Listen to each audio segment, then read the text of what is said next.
You ask Tiger to solve. This deals with linear equations with one unknown.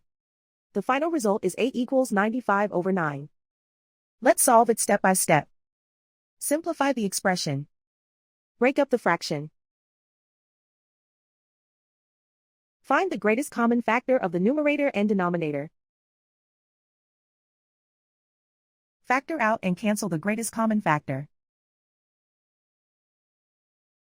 Swap sides. Group all constants on the right side of the equation. Add 1 over 2 to both sides. Combine the fractions. Combine the numerators. Reduce the zero numerator. Simplify the arithmetic.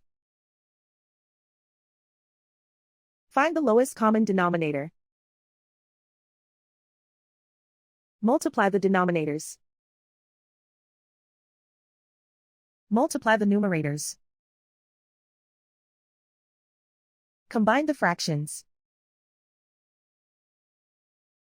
Combine the numerators. Isolate the a. Multiply both sides by 10. Group like terms. Multiply the coefficients. Simplify the fraction. Multiply the fractions. Simplify the arithmetic. And so the final result is a equals 95 over 9.